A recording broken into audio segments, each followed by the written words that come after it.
नमः शिवाय। मैं मोनिका अग्रवाल आप सबका अपने YouTube चैनल एस्ट्रोलॉजर मोनिका पे स्वागत करती हूँ। और आज का हमारा विषय है कि कल जो कोजागरी पूर्णिमा है, जिसे हम शरद पूर्णिमा भी कहते हैं, उस दिन रात को 1:05 से लेकर के रात को 2:24 तक लगभग ग्रहण है। तो ये कहा जा रहा है क्या उस दिन रात्रि को हमें चंद्रमा की रोशनी में खीर को रखना चाहिए, उस दिन हमें पूजा कैसे करनी है, ये सब हम इस वीडियो में जानेंगे। तो आइए शुरुआत करते हैं पहले ग्रहण के समय से। कल ग्रहण रात्रि को चूँकि 1:00 पे इंडिया में लग रहा है, तो उसका सूतक 9 घंटे पहले अर्थात शाम को करीब 4:05 से शुरू हो जाएगा। तो 4:05 के बाद हम कोई भी पूजा पाठ नहीं करेंगे, हमें भगवान को स्पर्श नहीं करना है, कोई भी उपायों को नहीं करना है, सिर्फ हमें भगवान नाम का जाप करना है। जो भी आपको गुरु मंत्र मिला है उसका आप जाप कर सकते हैं। भगवान रुद्र के मंत्रों का आप जाप करिए, भगवान श्री कृष्ण के मंत्रों का आप जाप करिए। जो आप पाठ करते हैं उसका बैठ के पाठ करिए, वो आपके लिए अत्यंत शुभकारी होगा। उस दिन रात्रि को आपको खीर नहीं रखनी है क्योंकि ग्रहण है। अगर आपको खीर रखनी है तो रात्रि में 2:30 बजे के बाद आपको बना के रखनी चाहिए, या फिर आप शाम को ऐसा भी कर सकते हैं 4 बजे से पहले बनाकर उसमें तुलसी दल डाल करके उसके ऊपर रख दीजिए। तो विधान है कि उसमें छूत नहीं लगेगी। वैसे आप चाहें तो रात्रि में भी बना सकते हैं। और अगर आपको ऐसा लगता है आप रात्रि में बना के नहीं रख सकते और भगवान की चंद्रमा की रोशनी में पूरी रात आप नहीं जग सकते, तो आप सुबह भी खीर बनाकर माता लक्ष्मी को, माता ललिता त्रिपुर सुंदरी को भोग लगाइए, आपके लिए शुभ होगा। पहली चीज़ ये भोग की हुई कि हमें ये खीर का भोग कैसे लगाना है। दूसरी बात हुई पूजा हमें कैसे करनी है। तीसरी, उस दिन कोजागिरी पूर्णिमा के दिन माना जाता है कि माता लक्ष्मी का प्रादुर्भाव हुआ था। तो उस दिन की पूजा अगर हम माँ लक्ष्मी की करते हैं तो हमारे लिए अत्यंत शुभदायी होती है। कहते हैं अगर किसी की कुंडली में दारिद्र्य योग भी है और अगर वो सन्मार्गी व्यक्ति है, उसने सच्ची श्रद्धा से आज के दिन माता लक्ष्मी की पूजा की, श्री सूक्त का पाठ किया, ललिता सहस्त्रनाम का पाठ किया, या माता की पूरे सच्चे दिल से आराधना और आवाहन किया, उनको खीर का भोग लगाया, उनके सामने दिया जलाया, तो माता उसके ऊपर अवश्य प्रसन्न होती है। अब बात करते हैं उस दिन हमें क्या पूजा करना चाहिए।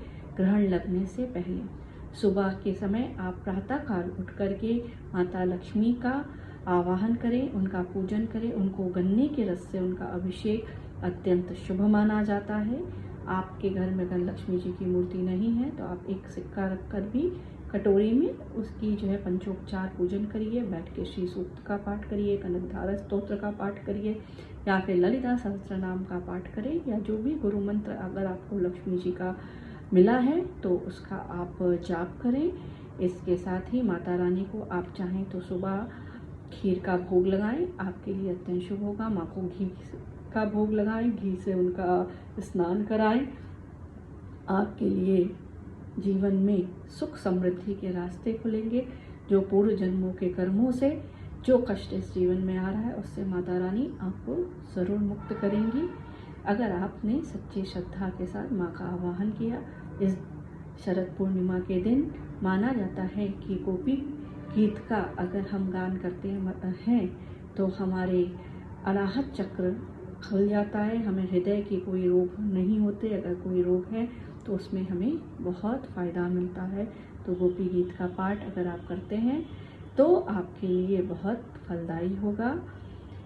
मान्यता ये भी है कि शरद पूर्णिमा की रात्रि के दिन हमें जागरण करना चाहिए, क्योंकि वो माता लक्ष्मी के आगमन का भी दिन होता है। और साथ साथ ये वो दिन है जिस दिन भगवान श्री कृष्ण ने समस्त गोपियों के साथ रासलीला की थी और कामदेव को परास्त किया था। उस दिन कहते हैं शरद पूर्णिमा की रात्रि में अमृत बरसती है, जीव और परमात्मा के वो मिलन का दिन होता है।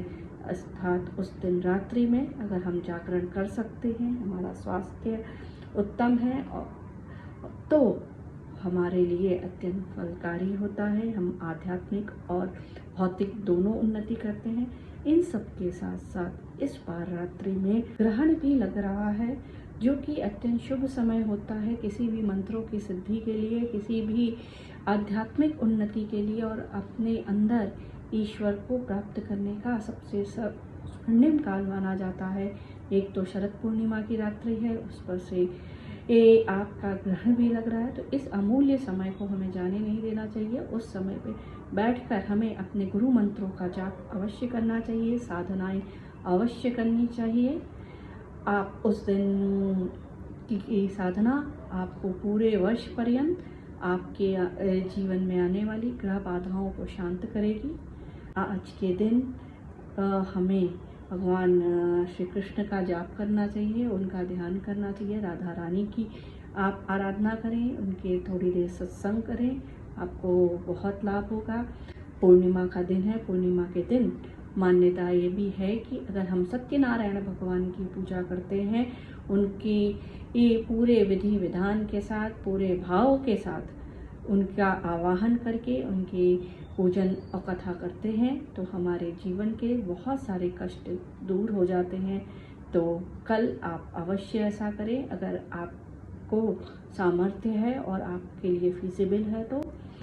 इसके साथ ही उस दिन ग्रहण वाले दिन दान का भी बहुत महात्म्य कहा गया है। दान जो है अपनी राशि के अनुसार भी आप कर सकते हैं। अगर आप बीमार हैं तो उसके लिए कुछ अलग उपाय हैं। इन सबको देखने के लिए आप मेरा दूसरा वीडियो देखिए, जिसमें मैंने डिटेल में बताया है कि उस दिन किस राशि वालों को क्या दान करना चाहिए, किस समस्याओं से आप जूझ रहे हैं तो क्या विशेष आप दान करें। वैसे सफ़ेद चीज़ों का दान बहुत शुभ माना जाता है ग्रहण काल में, आप उनका दान करिए, लक्ष्मी जी आप पे प्रसन्न होंगी। नमः शिवाय।